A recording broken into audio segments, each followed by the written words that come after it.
মমতা বন্দ্যোপাধ্যায় তাকে গতকাল আমরা দেখলাম যে সন্দেশখালীর মাটিতে দাঁড়িয়ে তিনি কাটমানি নিয়েও বার্তা দিয়েছেন, যদিও পাল্টা কটাক্ষ করেছেন বিরোধীরা। ক্যান্সারে নেই আর ভয়, NCRI এ হবে এর জয়। আপনাদের ভরসা নেতাজি সুভাষচন্দ্র বোস ক্যান্সার হসপিটাল। আমরা যে স্কিমগুলো দিচ্ছি, এই স্কিমগুলোর জন্য কাউকে কোনো পয়সা দেওয়ার দরকার নেই, কাউকে কোনোদিন কেউ চাইলেও দেবেন না। মনে থাকবে, মনে থাকবে, কোনো পয়সা কাউকে গভর্নমেন্টের কোনো স্কিমের জন্য দেবেন না। মুখ্যমন্ত্রী কথা শুনে লাভ কি? দুষ্টু লোকেদের পাল্লায় পড়বেন না। আমি বলছি মুখ্যমন্ত্রী তো দুষ্টু লোকেদের পুষছেন, আর দুষ্টু লোকেরাই মুখ্যমন্ত্রীকে ঘিরে রেখেছে। একেবারে অপরাধীদের পাল্লায় পড়া একটা বাহিনী, তার মতন করে উনি ওনার দল চালাচ্ছেন, ফলে মানুষের জীবন ওষ্ঠাগত। মুখ্যমন্ত্রী তার দলকে চেনেন, মুখ্যমন্ত্রী নিজে হাতে এই দল তৈরি করেছেন। সোনার টুকরো ছেলেদের তুলে এনে এনে মালা গেঁথেছেন তিনি।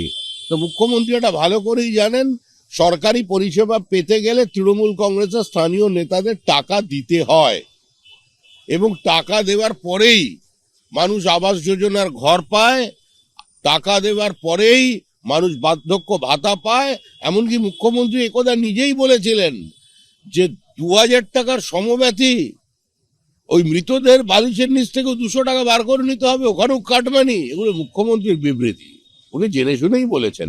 সন্দেশখালী কাণ্ডের প্রায় 1 বছর পর মমতা বন্দ্যোপাধ্যায় সেখানে গেলেন, সেখানকার মানুষের পাশে থাকার বার্তা দিলেন। তবে মমতা বন্দ্যোপাধ্যায় গতকাল যখন সেখানে সভা করলেন, তখনই অভিষেক বন্দ্যোপাধ্যায়ের নাম করে তোলাবাজির সেই অভিযোগ এবং পার্টি অফিস উদ্বোধনের নামে তৃণমূলের সর্বভারতীয় সাধারণ সম্পাদক সহ একাধিক সাংসদ বিধায়কের নাম দিয়ে ভুয়ো আমন্ত্রণ পত্র ছাপানো তৃণমূলের পঞ্চায়েত প্রধানের বিরুদ্ধে এমনই সব অভিযোগ তুলে থানায় অভিযোগ করলেন তৃণমূলেরই ব্লক সভাপতি।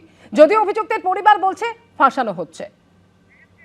সর্বভারতীয় তৃণমূল কংগ্রেসের কার্যালয় উদ্বোধন করার নাম করে এলাকার মানুষের কাছ থেকে টাকা তোলাবাজি করছে। মমতা বন্দ্যোপাধ্যায় যেদিন সন্দেশখালীতে সভা করলেন, সেদিনই সেখানে সামনে চলে এলো তৃণমূলের গোষ্ঠীদ্বন্দ্ব। তৃণমূলের পঞ্চায়েত প্রধানের বিরুদ্ধে তোলাবাজির অভিযোগ তুললেন তৃণমূলেরই ব্লক সভাপতি। জল গড়ালো থানা অবধি। ইনি হাজি সিদ্দিক মোল্লা, তৃণমূল পরিচালিত সন্দেশখালীর বেড়মজুদ 2 নম্বর গ্রাম পঞ্চায়েতের প্রধান। তাঁর বিরুদ্ধে তোলাবাজি, অভিষেক বন্দ্যোপাধ্যায়ের নাম করে মিথ্যে প্রচারের মতো বিস্ফোরক সব অভিযোগ উঠল। আর বিরোধী দল নয়, সেই অভিযোগ তুললেন তৃণমূলেরই আরেক নেতা। সন্দেশখালী রামপুর মোড়ে এই হলো হাজি সিদ্দিক মোল্লার তৈরি করা দোতলা নির্মাণ।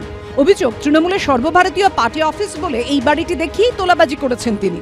22শে ডিসেম্বর এই পার্টি অফিস উদ্বোধন করতে তৃণমূলের সর্বভারতীয় সাধারণ সম্পাদক অভিষেক বন্দ্যোপাধ্যায় আসবেন বলে আমন্ত্রণপত্র ছাপিয়ে ফেলেছিলেন হাজি সিদ্দিক মোল্লা।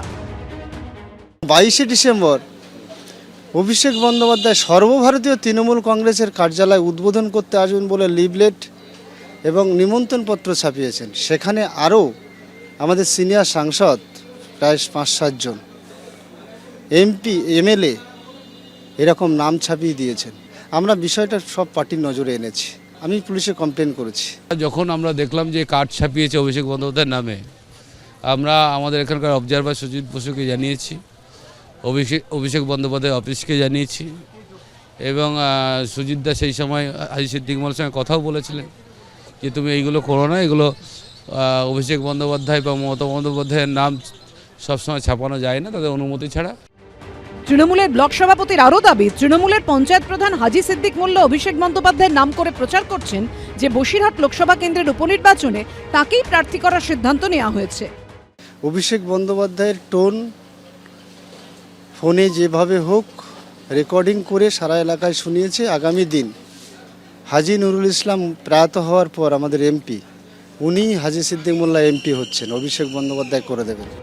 হাজি সিদ্দিক মোল্লার বাড়িতে গিয়ে তাকে পাওয়া যায়নি, তবে সব অভিযোগ অস্বীকার করেছেন তার স্ত্রী।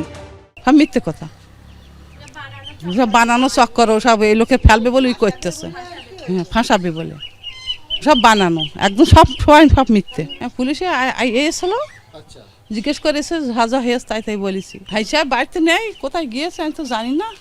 সন্দেশখালী থানায় তৃণমূলের পঞ্চায়েত প্রধানের বিরুদ্ধে অভিযোগ করেছেন তৃণমূলের ব্লক সভাপতি। আবার তৃণমূলের ব্লক সভাপতি দিলীপ মল্লিকের বিরুদ্ধে বেআইনি কাজের প্রতিবাদ করায় হুমকি দেওয়ার অভিযোগ তুলে হাইকোর্টে মামলা দায়ের করেন তৃণমূলেরই যুব নেতা ও হাজি সিদ্দিক মোল্লা ঘনিষ্ঠ মঈনুদ্দিন মোল্লা। সোমবার বিষয়টি আদালতে উঠলে বিচারপতি শম্পা দত্ত পাল জানিয়ে দেন, নিয়মিত বেঞ্চে এই মামলার শুনানি হবে।